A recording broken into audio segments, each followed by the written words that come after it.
entonces a la presentación que va a hacer la doctora Belén Mesurado. Yo voy a hacer ahora una muy breve presentación de Belén y luego comenzamos. Belén es licenciada en Psicología por la Universidad del Norte Santo Tomás de Aquino y se doctoró en Psicología por la Universidad Nacional de San Luis. Al día de hoy es investigadora adjunta del CONICET, con sede de trabajo en el Centro Interdisciplinario de Investigación en Psicología Matemática y Experimental, el CIPME. También Belén es profesora en las cátedras aquí en la Universidad Austral de Metodología de la Investigación y también de Psicometría en la carrera de Psicología, donde tiene a su cargo la ardua tarea de hacer que los alumnos gusten de las aplicaciones matemáticas. Así que yo sé, por experiencia propia, por tener a mi cargo también la cátedra de Estadística, que Belén logra excelentes resultados en ese trabajo con los alumnos para superar la fobia numérica que tienen. Y Belén, esto debe ser producto de que también se dedica a la psicología positiva, se focalizó en el estudio de factores familiares y psicoemocionales en la promoción de conductas prosociales, dentro de lo cual se enmarca la charla que va a dar hoy. Por otra parte, Belén desarrolló estudios sobre experiencia óptima, flow, con la terminología técnica que se utiliza al día de hoy, y que está vinculada a la promoción de actividades prosociales y al compromiso académico en la niñez y adolescencia. Y entre otras cosas, Belén ha desarrollado un programa muy interesante de intervención en colaboración con la Facultad aquí de Ingeniería, que se llama HERO, con la intención de promover justamente estas conductas prosociales. Bien, sin más presentación, ya los dejo en compañía de Belén. Bueno, buenos días. ¿Me escuchan sin mucho micrófono o prefieren que use micrófono? Está bien así, ¿verdad? ¿Está bien? ¿Sí? Tengo voz fuerte, yo creo. Estoy acostumbrada a gritar ya. Bueno, entonces, el título de mi presentación es el rol de la empatía positiva y negativa en la prosocialidad. El índice que voy a seguir un poco en esta presentación es, primero, intentar diferenciar lo que es la empatía negativa de la empatía positiva.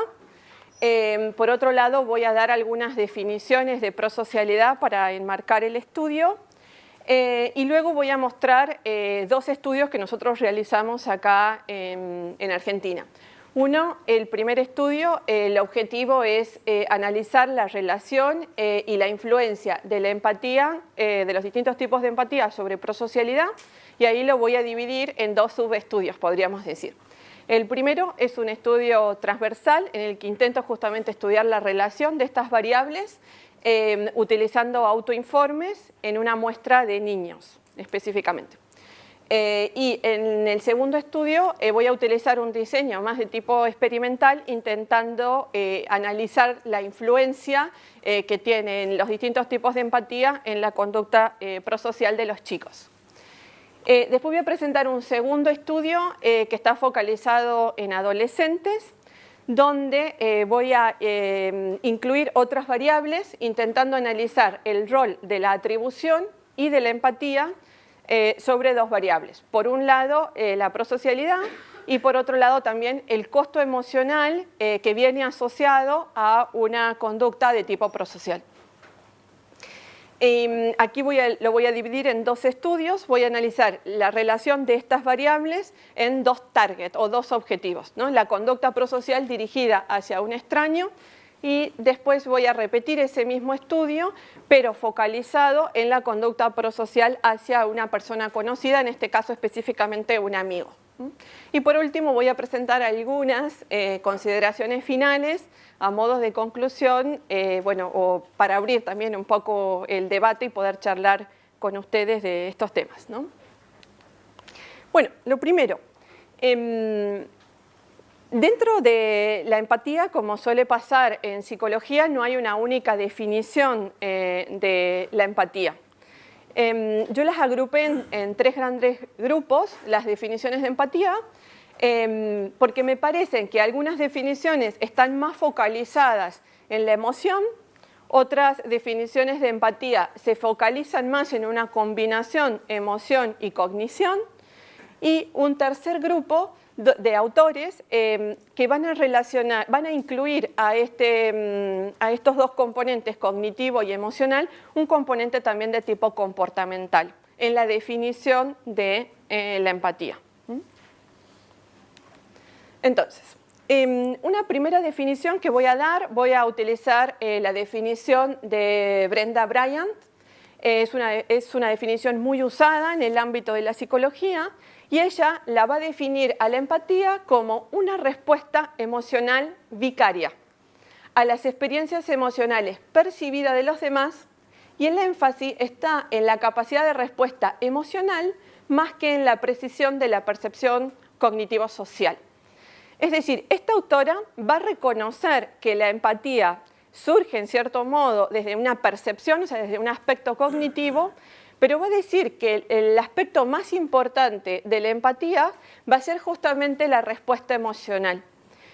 Haciendo referencia a vicario, se refiere en tanto uno percibe en el otro su experiencia emocional y intenta responder a esa, de un modo vicario a esa resonancia emocional, ¿no? O a esa respuesta emocional, o esa percepción emocional que tiene del otro.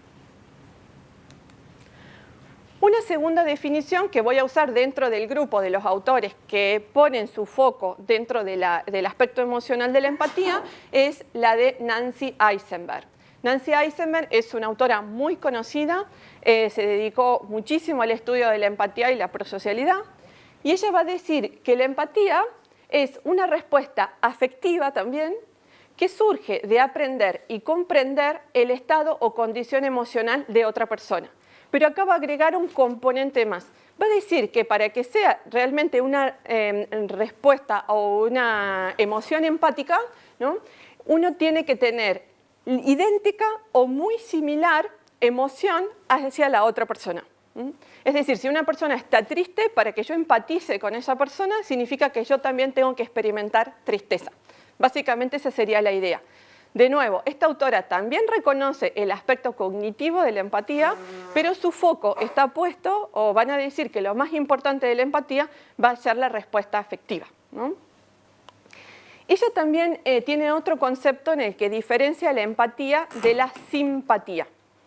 Ella va a entender la simpatía como la preocupación que una persona tiene por otra persona, pero no necesariamente tiene la misma emoción que la otra persona. Es decir, la diferencia entre empatía y simpatía, las dos van a ser emocionales, pero la empatía implica, en cierto modo, sentir lo mismo que la otra persona.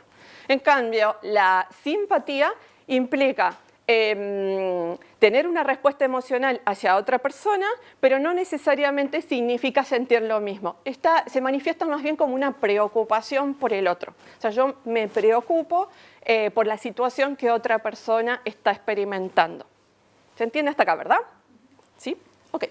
Entonces, voy a pasar ahora al otro grupo de autores donde van a poner el foco en que la empatía es una combinación de aspectos cognitivos y aspectos emocionales, pero con mayor fuerza. Y acá, por ejemplo, lo tenemos a Davis, que también es un autor muy importante dentro del área de la psicología. Él lo que va a decir es que no se puede negar el carácter multidimensional de la empatía y que la empatía tiene componentes tanto de tipo cognitivo como de tipo emocionales, y que ambos componentes, tanto el cognitivo como el emocional, son parte de la empatía, son parte fundamental de la empatía. Él distingue específicamente 4 dimensiones. 2 de ellas son cognitivas y las otras 2 emocionales. Entonces, la toma de perspectiva va a ser uno de los componentes más importantes también. Es un componente cognitivo y estaría definida la toma de perspectiva como la capacidad de ponerse en el lugar del otro, de entender el punto de vista del otro, ¿no? Yo entiendo lo que el otro puede estar pasando porque está viviendo esta situación o esta otra, ¿no? Yo puedo entender su punto de vista, puedo entender por qué obró así. Esa sería la toma de perspectiva. Otro componente, desde mi punto de vista menos importante, pero que él también lo incluye dentro de los componentes cognitivos de la empatía, es la fantasía. Él va a definir la fantasía como la capacidad que tiene la persona de sintonizar cognitivamente también con un personaje de la ficción. Por ejemplo, al leer un libro, yo siento lo que siente el personaje, al ver una película, sufro, me alegro con el personaje. Y también esa capacidad de identificarte con un personaje, esa va a ser la fantasía. Sin embargo, muchas investigaciones posteriores mostraron que este componente de fantasía no es tan fundamental para predecir las conductas prosociales, en este caso, que es lo que estamos hablando, ¿no? Y los dos componentes de tipo emocional van a ser la preocupación empática y la angustia emocional. Por preocupación empática, él lo que va a entender es preocuparte por otra persona. Vendría a ser el paralelo del concepto de simpatía para Nancy Eisenberg, ¿no? Sería como el paralelo para ella con otra terminología, ¿no? Pero en realidad muchas veces la preocupación empática se toma como sinónimo y se lo utiliza también como una evaluación de la simpatía. Y por último, la angustia emocional, que la angustia emocional significa cuando una persona se siente invadida por el dolor de otra persona, pero se siente invadida de tal modo que le genera angustia y muchas veces lo inhabilita para actuar. Muchas veces también se habla de angustia emocional como una sobreempatización, ¿no? Yo sobreempaticé con una persona y eso me inhabilitó en cierto modo a mí para poder ayudarla, ¿no? O para poder actuar prosocialmente en este caso, ¿no? Entonces, si bien no todos los autores le dan una connotación negativa a la angustia emocional, muchos sí. Muchos autores sí le dan esa connotación más negativa. Davis desarrolló un instrumento que se llama IRI, o sea, le dicen IRI, Interpersonal Index, para evaluar justamente estos componentes de la empatía. Es muy conocido y muy usado. Hay algunos autores que se dedicaron a estudiar, por ejemplo, la empatía específicamente en los médicos, por ejemplo, Ohat. Él estudió mucho los distintos componentes de la empatía de Davis aplicado al contexto médico. Y él lo que decía era que en el contexto médico a él lo que le parece más importante de estimular es la parte cognitiva. Porque vos no querés que un médico sobreempatice con un paciente, porque eso muchas veces lo va a hacer sufrir y muchas veces no va a tener una respuesta adecuada a las circunstancias.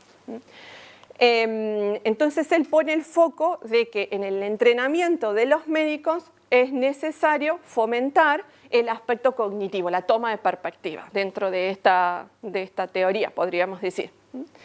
Sin embargo, en los estudios que nosotros hemos hecho sobre prosocialidad, tanto el aspecto cognitivo como el aspecto emocional son importantes para despertar la conducta prosocial en una persona. Y de hecho, muchísimos estudios de Nancy Eisenberg, ella muestra que la simpatía o la preocupación empática es uno de los mejores predictores de la acción social, ¿no? Bien. Por último, el grupo de autores que van a entender la empatía no solo como un aspecto emocional y un aspecto cognitivo, sino que van a agregar un tercer componente que va a ser un componente comportamental. ¿Qué van a decir estos modelos? Van a proponer que la conducta o la acción empática son una parte esencial de la empatía.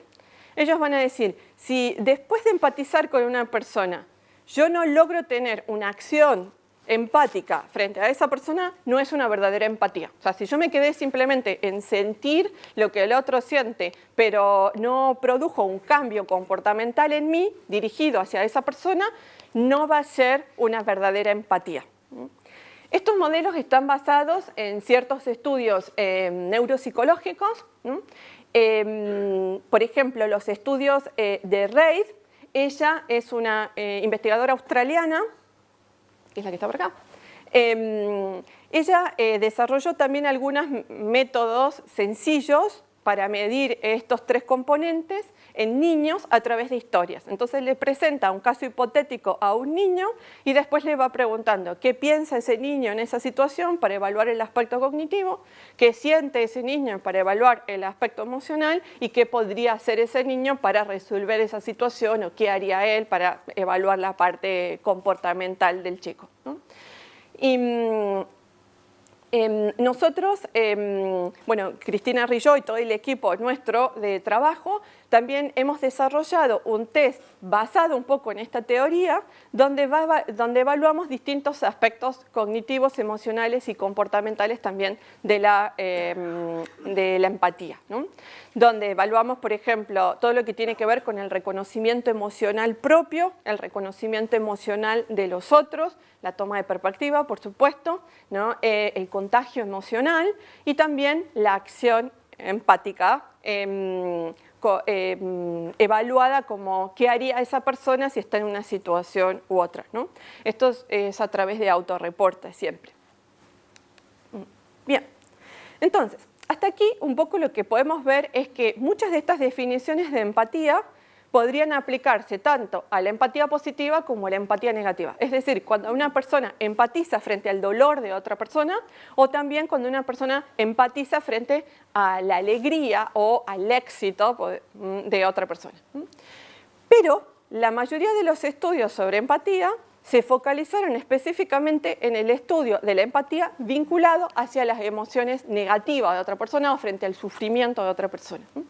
Los investigadores que estudian la empatía típicamente se han focalizado en las respuestas empáticas hacia las emociones negativas de los otros más que hacia las emociones positivas. Entonces, a partir del 2009, más o menos, se comenzó a hablar de que era necesario también desarrollar una conceptualización de lo que es la empatía positiva. Es decir, la capacidad de empatizar, pero empatizar también con el éxito del otro, con que al otro le esté yendo bien, o empatizar con la alegría de otra persona. O sea, no solo con el dolor, sino también con una situación positiva. Esa sería un poco la diferencia. Vamos a ver. Entonces, el estudio de la empatía positiva es muy pequeño en este momento, es muy incipiente. Los estudios aparecen, como les digo, 2009 en adelante. Habrá alrededor de 15 artículos empíricos en este momento publicados sobre empatía, empíricos y algún teórico también, sobre lo que es la empatía positiva. Entonces, por eso los estudios todavía son muy incipientes. Pero ¿cómo van a definir la empatía positiva? Entonces, Salkis es una investigadora que trabaja con el grupo de Nancy Eisenberg. Entonces, ellos definen la empatía positiva como una expresión de felicidad o alegría que resulta de comprender el estado emocional o la condición emocional positiva de otra persona. Como ustedes ven, Nancy Eisenberg sigue con el mismo fundamento de base, podríamos decir, ¿no? O sea, que también, así como la empatía negativa, ella resalta el aspecto emocional, en la conceptualización de la empatía positiva también resaltan el aspecto emocional. Es un estudio muy interesante, donde lo hacen con niños y también participan los padres, la madre y la cuidadora del niño. Un estudio bien interesante sobre empatía positiva que después les voy a contar un poquito más. Otra autora que también ha trabajado mucho o está trabajando mucho en este tiempo sobre empatía positiva es Morelli, y ella va a decir que es la capacidad de alegrarse ante una situación de éxito de otra persona, básicamente. Como ven, 2009-2015 los estudios. Andrejczyk, o cómo se pronuncia, él también está trabajando mucho todo el tema de la empatía positiva, ¿no? Y él va a decir que la empatía positiva estaría dirigida a aumentar el bienestar de otras personas, mientras que la empatía negativa estaría dirigida a disminuir el malestar que está sufriendo otra persona, ¿no? Entonces, porque una de las primeras discusiones que salieron es qué diferencia hay entre la empatía positiva y la empatía negativa, ¿no? O sea, ¿qué agrega la empatía positiva?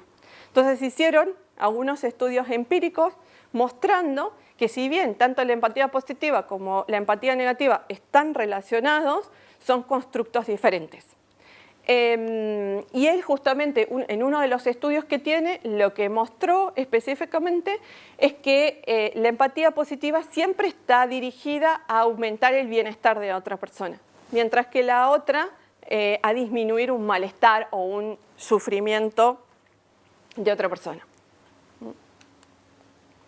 Entonces, hasta el momento, ¿qué se sabe en el ámbito de la psicología de la empatía positiva? ¿Cómo se operacionaliza la medición de la empatía positiva, ¿no? Como ustedes saben, en psicología nosotros siempre nos preocupamos porque ese concepto teórico pueda medirse de algún modo o pueda, lo que nosotros llamamos, operacionalizar de algún modo la medición de ese constructo. Entonces, hasta el momento, estos son los estudios que se hicieron.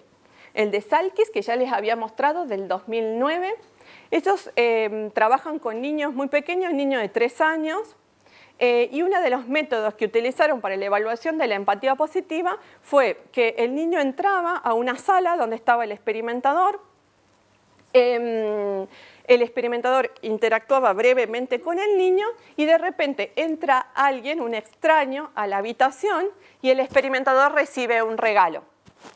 Y se le da la consigna tanto al experimentador como a la persona que entra que no entren en contacto ocular con el niño. Y toda la situación es filmada. Y lo que se ve es si el niño se alegra o no del regalo que recibe el experimentador, o sea, si experimenta alegría o no, si se muestra contento. Y después relacionan esa observación de la empatía, esa medición observacional de la empatía positiva, con otros marcadores con autoinformes que completa el padre, la madre y la cuidadora del niño, haciéndoles preguntas sobre la prosocialidad del niño. Y intentan estudiar como la relación entre estos dos componentes. No encuentran mucha relación. Y un poco lo que dicen es que a lo mejor el niño se alegra porque tiene la expectativa de que después él puede recibir un regalo también, ¿no? Entonces, que a lo mejor la alegría no es porque ve al otro que recibe un regalo, sino porque dice, bueno, ahora me va a tocar a mí. En cualquier momento me llega el regalo a mí. Pero hicieron otros estudios también donde ellos desarrollaron una escala, Dispositional Positive Empathy Scale, donde es un autoinforme muy breve que también lo completa el padre, la madre y el cuidador,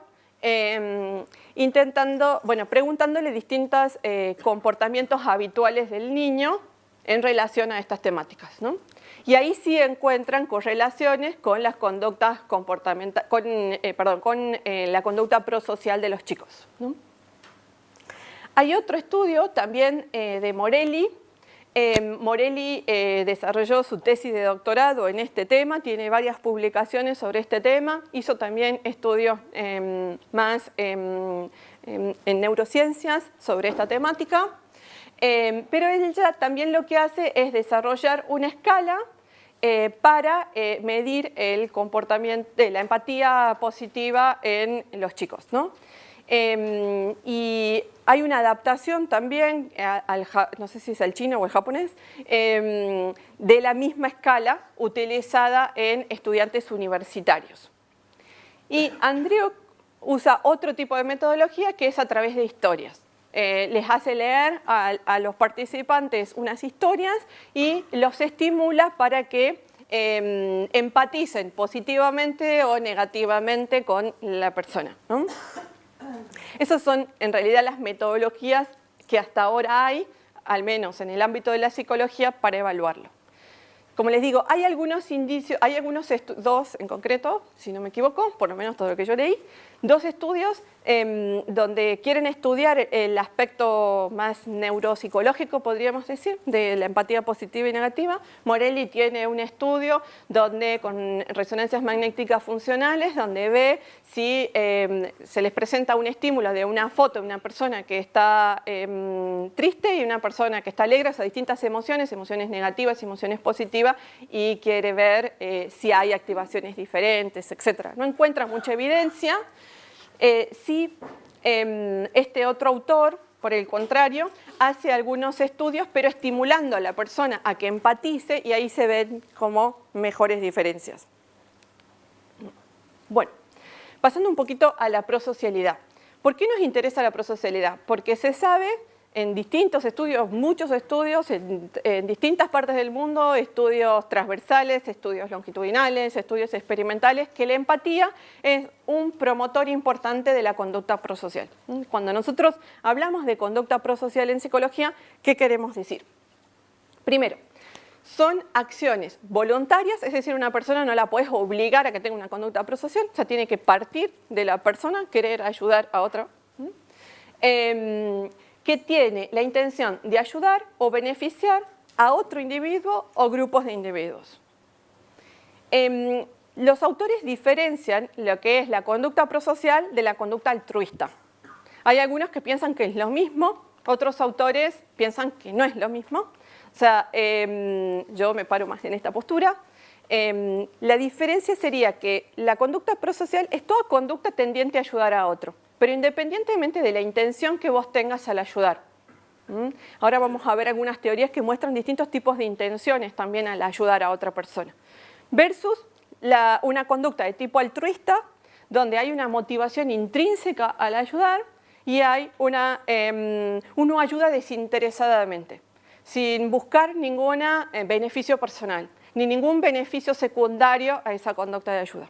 Obviamente, que en psicología hay muchos autores, hay algunos autores que piensan que no es posible la conducta altruista, o sea, que en realidad siempre hay una motivación secundaria.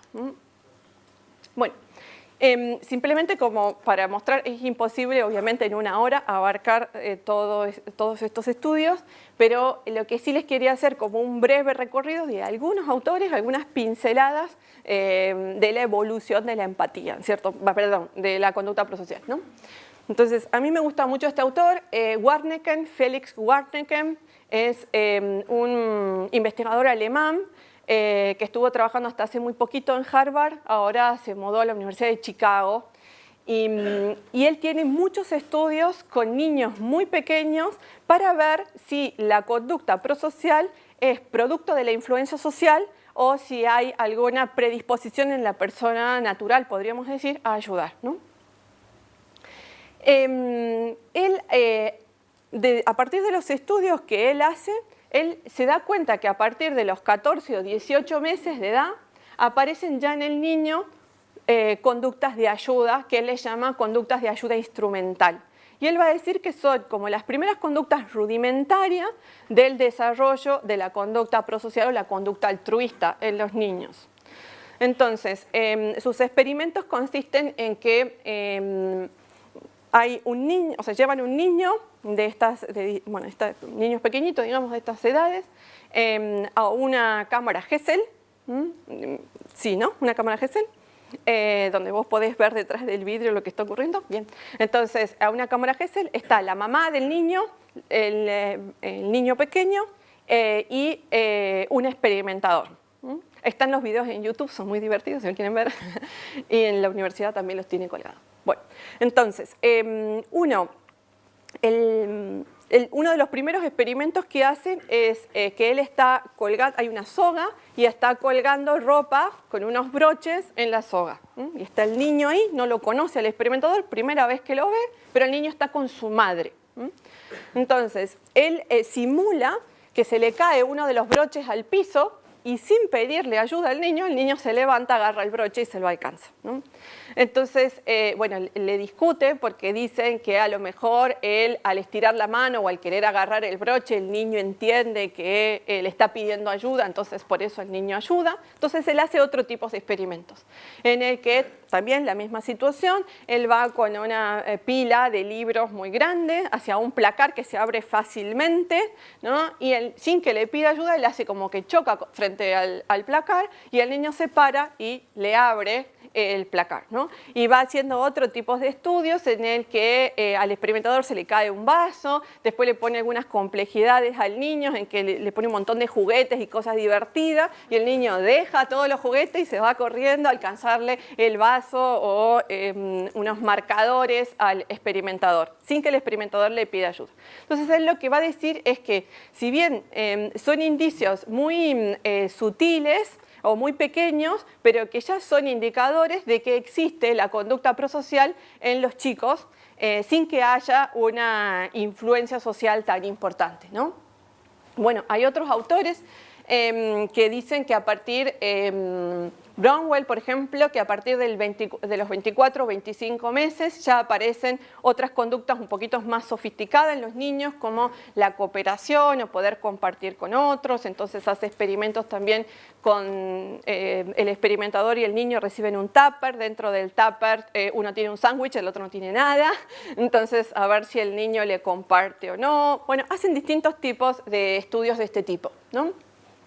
Y estos estudios donde dicen que a partir de los 30 meses aparecen conductas prosociales más elaboradas, como puede ser confortar a otra persona. Entonces el experimentador hace que se golpea, ¿no? Y el niño va e intenta como consolarlo, ¿no? Hace poquito, el año pasado, fines del año pasado, se publicó justamente todos unos números en una revista, Journal of Current Opinion in Psychology, muy interesante sobre distintos estudios, todo hecho en niños en las primeras edades, mostrando justamente que en cierto modo existe una conducta prosocial en los niños y que, si bien obviamente que la influencia social existe, que no es el principal motivador de la conducta prosocial según estos autores. Bueno, entonces, esto es del año 2002, Gustavo Carlo y Brandy Randall, desarrollan el primer cuestionario multidimensional para evaluar la conducta prosocial. Ellos lo que querían evaluar eran distintas intencionalidades o distintas intenciones al ayudar a otra persona. Entonces, desarrollan un cuestionario que se llama PTM, y este cuestionario lo que evalúa son 6 tipos de conductas prosociales. Ellos están dentro de la línea que distinguen lo que es la conducta prosocial de la conducta altruista. Van a decir que uno puede tener una conducta prosocial, pero puede tener distintas motivaciones para ayudar a otra persona. Y no necesariamente esas motivaciones son desinteresadas, ¿no? Entonces, por ejemplo, un tipo de conducta prosocial, ellos le van a llamar conducta prosocial pública.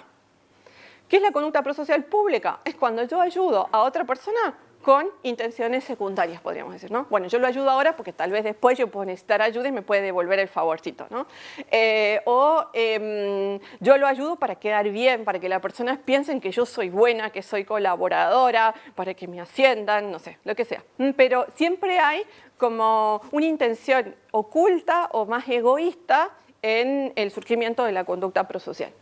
Después está la conducta prosocial de tipo anónima, eso es más fácil, ¿no? Cuando uno ayuda a otra persona pero no quiere que sepan que ellos son los que realizaron esa conducta de ayuda. La distingue de la conducta de tipo altruista, que sería una conducta totalmente desinteresada, donde puede ser que incluso la persona tenga que hacer un esfuerzo importante para desarrollar esa ayuda, ¿no?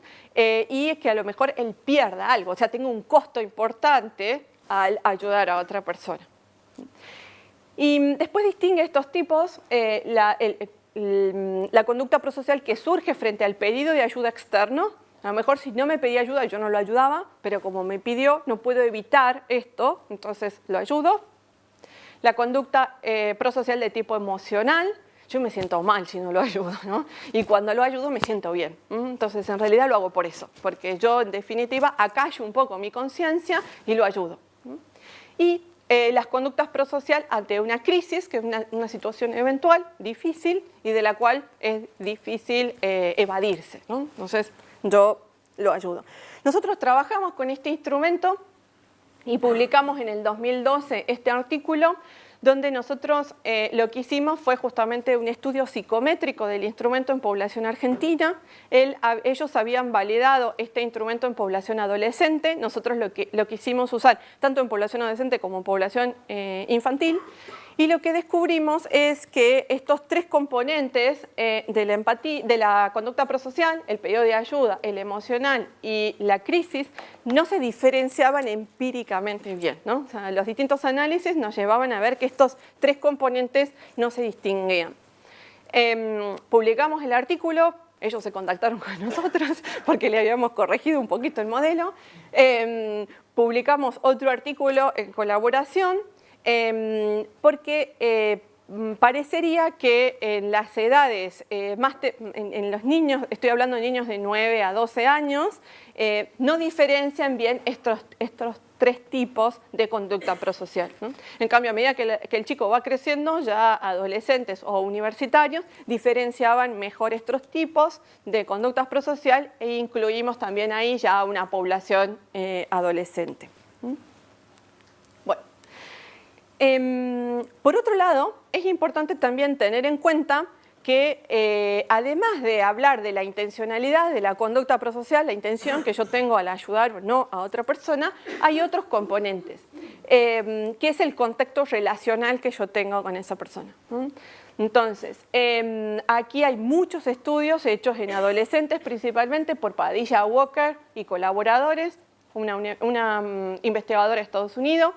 Ella ha trabajado mucho este tema, tiene muchos estudios longitudinales de 7 años, le estoy hablando, 7 años de seguimiento de un chico, son muy interesantes los estudios que ella tiene. Y ella un poco lo que plantea es que cuando uno evalúa la conducta prosocial es muy importante también tener en cuenta quién es el destinatario de esa ayuda. O sea, ¿quién va a recibir esa ayuda? Obviamente que no es lo mismo que sea un familiar el que necesite ayuda, un amigo o un extraño. Ella plantea que obviamente la conducta prosocial dirigida hacia un extraño es mucho más difícil que aparezca y ella lo que va estudiando también cuáles son los componentes psicológicos o los predictores que explican mejor la conducta prosocial frente a los extraños versus hacia otros targets, ¿no? otros objetivos. Bien, entonces, con este marco les quiero mostrar los estudios nuestros. Este primer estudio que voy a mostrar es el estudio de una becaria nuestra, Florencia de Santis, es parte de su tesis de doctorado. Entonces, ahí estamos nosotros que somos las directoras de ella. En este primer estudio, el objetivo es estudiar la relación y la influencia. En un estudio vamos a estudiar la relación, en el otro estudio vamos a estudiar la influencia de la empatía positiva y negativa en la conducta prosocial de niños de 9 a 12 años, 11 años. A ver, si no me equivoco. A 12 años, bien.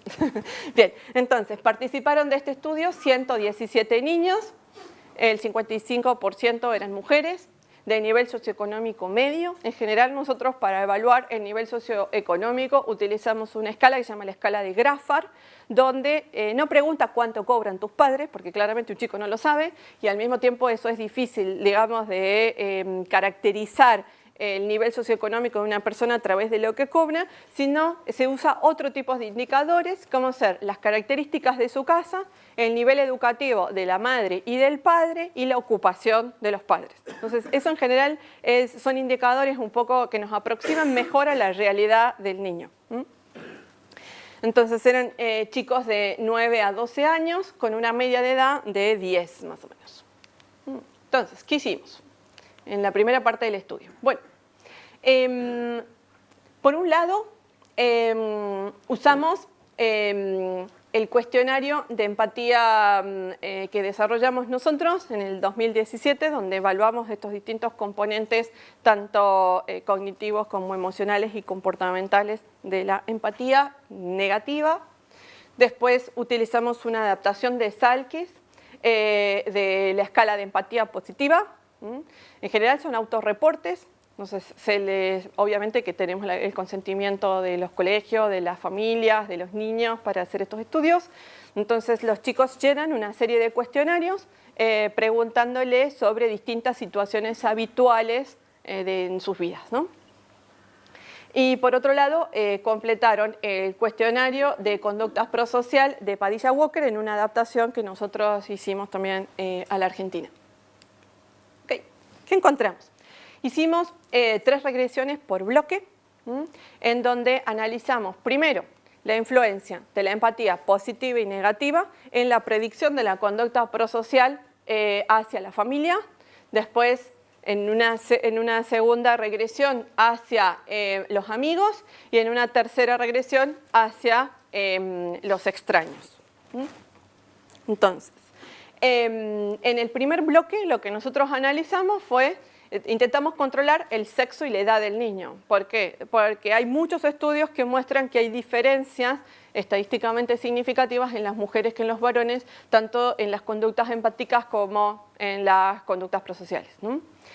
Entonces, por eso lo controlamos en el primer bloque. Y después fuimos agregando primero la empatía positiva, después la empatía negativa, intentando ver en qué medida estos componentes estaban relacionadas en cierto modo, porque eran estudios transversales y con autorreporte, la conducta prosocial de los chicos. Entonces, el primer modelo explicamos el 31% de la variancia, en el segundo, que estaba dirigido hacia los amigos, el 50%, y el último, hacia los extraños, el 37%. ¿Qué encontramos? Que, este tipo de análisis, para los que no están familiarizados con este tipo de análisis, lo que se hace es, primero uno ingresa las variables control, que en este caso sería el sexo y la edad, y después uno de a poco va agregando por bloques justamente las distintas variables que uno quiere analizar, el rol que tienen en la predicción de una conducta en este caso, ¿no? Entonces, primero incluimos la empatía positiva y en un segundo lugar incluimos la empatía negativa. Y lo que pudimos ver es que la variancia se explicaba casi en porcentajes iguales o muy similares entre la empatía positiva y negativa, cuando la incluíamos así. ¿Se entiende, verdad? ¿Sí? Ok. Entonces, estos estudios son estudios de tipo transversales. Es decir, una pregunta ahora. Sí. ¿Vos estás diciendo que la empatía negativa le agregaba poder explicativo? O... Exacto, le agregaba poder explicativo, exactamente, eso sí. O sea, ¿cuánto le va agregando cada una a la...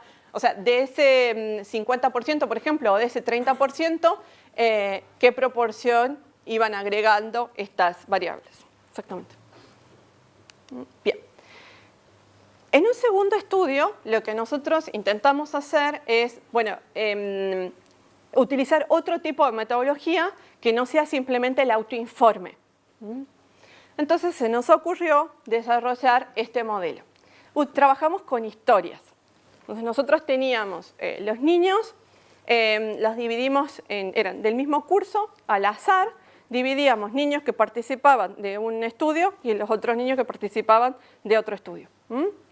Entonces se les presentaba una historia de empatía negativa, ¿no? Entonces le decíamos, Dani tiene 10 años, el año pasado su mamá murió, tiene una hermanita de 5 años. Entonces, aunque su padre hace lo posible por sacar la familia adelante, padecen muchas necesidades económicas. Dani empezó el colegio y no tiene zapatillas para hacer educación física. Sus compañeros están haciendo una colecta para que se las pueda comprar. A unos niños le leíamos esta historia. Y a otros niños, por supuesto por separado, son tomas individuales, cara a cara con cada niño, le leíamos esta otra historia que queríamos representar una situación de empatía positiva. Ale tiene 10 años, se va con sus padres a Disney y está re feliz, como se dice en Argentina. Está re feliz porque es la primera vez que va a viajar. Sus amigos están muy contentos por el viaje de Ale y por eso han decidido juntar plata o dinero para que se lleve y se compre algo que le gusta. Le leíamos las historias a los chicos y les dábamos las siguientes instrucciones. Si querés, vos podés ayudar a Dani o a Ale, depende de lo que te tocará a cada uno. Te propongo una actividad para hacerlo. Este es un diccionario y yo te voy a decir palabras que tenés que buscar. Por cada palabra que encuentres en el diccionario y que leas correctamente, se va a donar un peso argentino, para Dani o para Ale. que voy a poner en este frasco y que vos vas a ver. Solo tenés que leer la primera definición que aparezca en el diccionario. Es importante que sepas que vos podés buscar la definición de las palabras durante 15 minutos, pero que si querés podés cortar antes. Cuando quieras cortar, simplemente toca la campana para avisarme. Y ahora les muestro una foto, ¿no? Entonces ahí tenían el frasco, las monedas, las palabras las sacamos de test, de vocabulario, que ya estaban estandarizadas, y se les daba el diccionario. Y el chico cuando quería cortar tocaba la campana. Eran palabras para chicos más chicos, porque teníamos una variedad, digamos, de edades bastante importante y esto también podía afectar el tipo de, el rendimiento en la actividad. Entonces, lo que a nosotros nos importaba no era la cantidad de palabras que el chico buscaba, sino el tiempo que el chico invertía realizando una actividad que es tediosa, fea, a nadie le gusta buscar palabras en el diccionario, y además sabiendo que uno está haciendo una donación por cada una de esa actividad que haga. ¿Se entiende? ¿Se entiende? ¿Sí? ¿Está claro, verdad? Ok. Ay, perdón. Entonces, primero se le lee la historia, se le da las instrucciones y lo que tomábamos como medición de prosocialidad era la cantidad de tiempo que el chico invertía. También obviamente medimos el número de palabras, de cantidad de palabras que leía, pero no era lo que a nosotros nos importaba. O sea, la actividad era una excusa nada más, básicamente. Entonces, ¿qué encontramos? Hicimos un ANCOVA multivariado, usamos como variable control el sexo y la edad, porque de nuevo la edad iba a influir mucho en el tipo de actividad, porque los más grandes iban a cansar menos que los más chicos, ¿no? Y las historias. Entonces controlábamos sexo y edad, utilizamos como variable independiente los dos tipos de historia y como variable dependiente los segundos que invertían en la actividad. Entonces, lo que vimos es que había diferencias estadísticamente significativas en las dos historias, por supuesto, ¿no? Entonces, los chicos que se les había contado la historia negativa invertían más tiempo en realizar la actividad que los chicos que se les había contado la situación de empatía positiva. ¿Sí? Ok. Entonces, ahora les voy a mostrar un segundo estudio. Esto se realizó ya en estudiantes de secundario. Son adolescentes. Bien.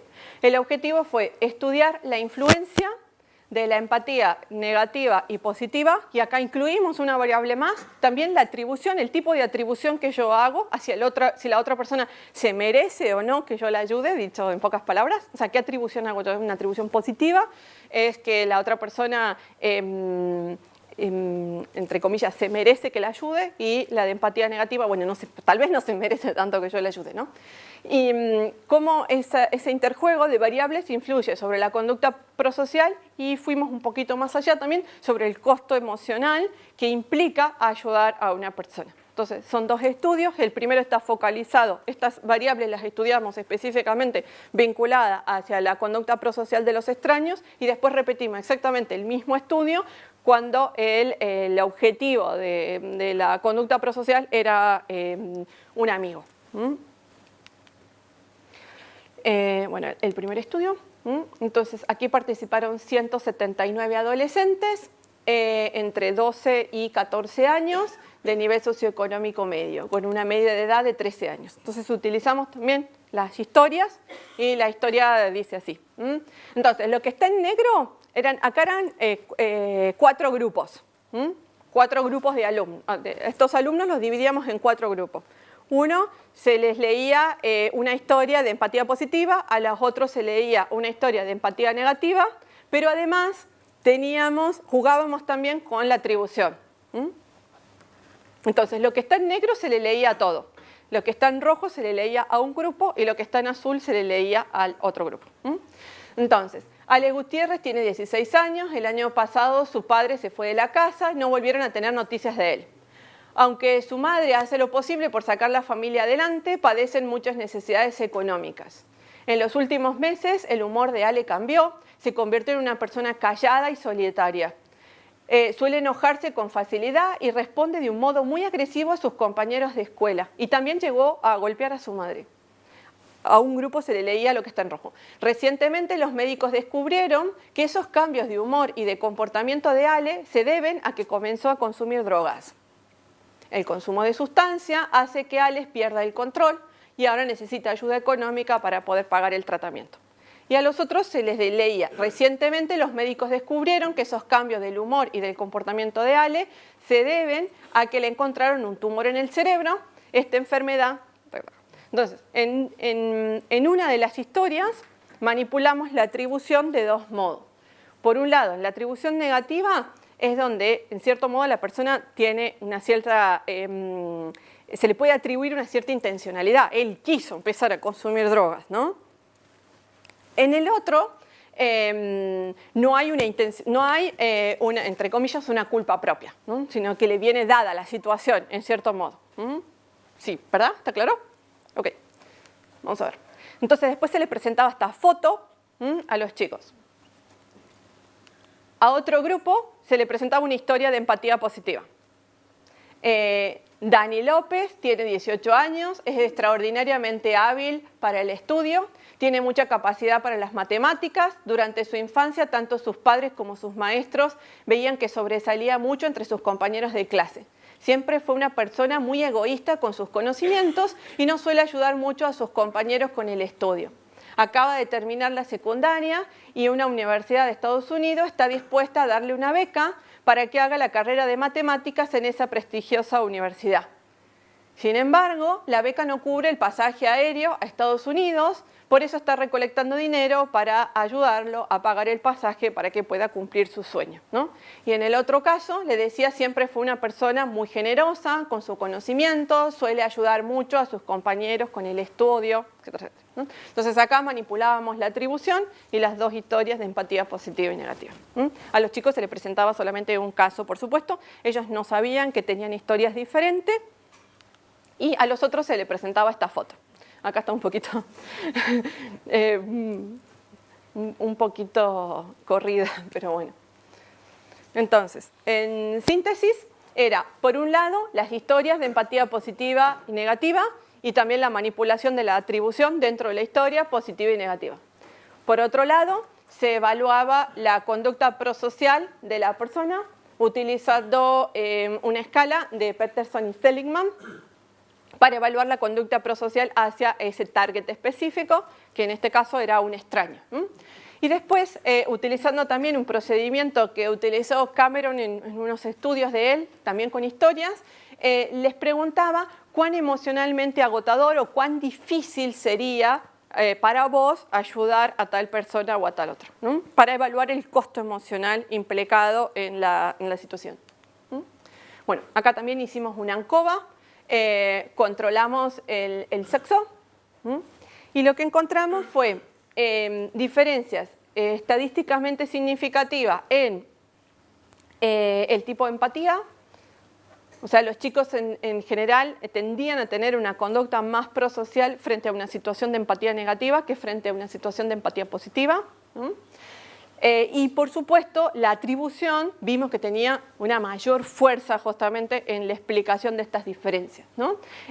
Cuando se hacía una atribución positiva, los niveles de conducta prosocial eran un poco más altos, ¿no? Y cuando la atribución era negativo, descendían, por supuesto, esa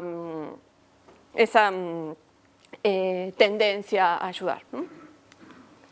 Y con respecto al costo emocional, encontramos diferencias estadísticamente significativas en la empatía, pero no en la atribución. Es decir, es más costoso emocionalmente ayudar a alguien cuando está pasando por una situación negativa que cuando está pasando por una situación positiva. Aunque se ayuda más en la situación negativa, ¿no? ¿Se entiende? ¿Verdad? Es más costoso emocionalmente. O sea, ellos dicen que les cuesta más ayudar, aunque ayudan más, por lo que vimos en la diapo anterior. ¿Se entiende? ¿Sí? Ok. Entonces, repetimos exactamente el mismo estudio que antes, pero ahora le decíamos a los chicos que se imaginen que la persona de la historia era un amigo suyo, para manipular los targets. Bueno, estos son 197 chicos, también de la misma edad, de 12 a 14 años, del mismo nivel socioeconómico. Es la misma historia, así que no la voy a leer, pero es exactamente lo mismo. Lo único que cambiaba era la introducción. Le decíamos, imagina que la historia de Alex es la historia de un amigo tuyo. Y ahí comenzaba la misma historia, ¿no? La misma foto. Y el otro, imagina que Dani, ¿no?, es un amigo tuyo. La misma historia, la misma foto. Los mismos, se evaluó del mismo modo. ¿Y qué encontramos acá? Que cuando es un amigo, el tipo de empatía no hace variar la conducta prosocial. Es decir, yo voy a ayudar de igual modo frente a una situación de empatía positiva o frente a una situación de empatía negativa si es mi amigo. Si es un extraño, no, eso va a influir. Pero si es mi amigo, es más probable que las dos situaciones de empatía igual hagan surgir una conducta prosocial. En cambio, lo que sí va a afectar, aunque sea poquito, pero lo que sí va a afectar es la atribución. La atribución sí va a hacer modificar la conducta prosocial frente a los amigos. ¿Se entiende esto, verdad? Okay. Y con respecto al costo emocional, encontramos que no hay una diferencia vinculada a la atribución, pero sí que la empatía positiva genera menor costo emocional, al menos informado por las personas, porque son autorreportes esto, no estamos evaluando conductas, sino simplemente el autorreporte personal. Sí se va a encontrar una diferencia estadísticamente significativa en relación al costo emocional vinculado al tipo de empatía o al tipo de situación. Bueno. Entonces, algunas consideraciones finales para terminar en punto. Así, aquí está, porque si no, Juan Francisco después. Sí. ¿Otra pregunta del diseño? Sí. ¿Por qué la foto? Porque, bueno, en realidad nosotros seguimos el mismo procedimiento de Cameron. Y él lo utilizaba como, en cierto modo, como un estímulo un poco más fuerte, ¿no? Entonces decía, bueno, además de ponerle la historia, apoyo esto con algo visual. ¿No? ¿No se hizo una parte del... ¿Sin foto? No. No hice sin foto. No lo probé sin foto. Bueno, algunas ideas, pero tampoco que sean conclusiones tan cerradas, porque estos estudios en realidad los acabamos de terminar. Les cuento que una de las primeras presentaciones son estas. Entonces, bueno, dado que hay pocos estudios empíricos que hay sobre empatía positiva, pensamos que estos estudios nos pueden ayudar, ¿no?, a clarificar el rol que juega la empatía positiva en relación a la conducta prosocial, tanto de los niños como de los adolescentes, porque lo que hay específicamente publicado en este momento, casi todos son en niños de 3 años o en adultos, pero no abarcan esta etapa del desarrollo y todavía siguen siendo pocos los estudios sobre empatía positiva. Estudios teóricos sobre empatía dicen que la empatía estudios teóricos sobre empatía sugieren que la gente está intrínsecamente más motivada a empatizar con los afectos positivos más que con los afectos negativos, porque la empatía positiva tiene menos costos y altos beneficios. Estos son estudios, o sea, formulaciones teóricas, pero cuando nosotros lo pusimos a prueba, no encontramos esta misma evidencia. Sí, esta evidencia en relación al costo emocional. Evidentemente el costo emocional es mucho más fuerte frente a una situación de empatía negativa que frente a una situación de empatía positiva. Pero sin embargo la conducta prosocial surge más vinculada a una situación de empatía negativa, ¿no? Las situaciones de empatía positiva generan menos costo emocional que las negativas y estos resultados también coinciden con los de Andrejczyk, que estos estudios los hacen adultos. Sin embargo, la empatía negativa parece tener una mayor influencia sobre el surgimiento de la conducta prosocial que la empatía positiva, al menos en el caso de los extraños, que en general es lo que más nos interesa, porque es la conducta más difícil de predecir. Es fácil ser bueno con un amigo, pero bueno, es más difícil, obviamente, ser prosocial con una persona desconocida. Esta diferencia no se halló cuando se analizó la conducta prosocial dirigida a un amigo, entonces por eso es que es importante tener en cuenta el target de la conducta prosocial. En el caso de los destinatarios de la ayuda, en el caso de que el destinatario de la ayuda sea un amigo, el tipo de empatía no tendrá un rol importante en el surgimiento de la ayuda, o sea, es decir, yo lo voy a ayudar por igual, si está en una situación de éxito como si está en una situación de fracaso, podríamos decir, o en una situación de sufrimiento. Y en el caso de ser un extraño, el beneficiario de la ayuda, tanto la situación de empatía como la atribución van a hacer variar esta, la conducta prosocial, ¿no? Bueno, hay una foto del equipo de investigación, los becarios, los postdoc, todos y los investigadores. Bueno, no sé si...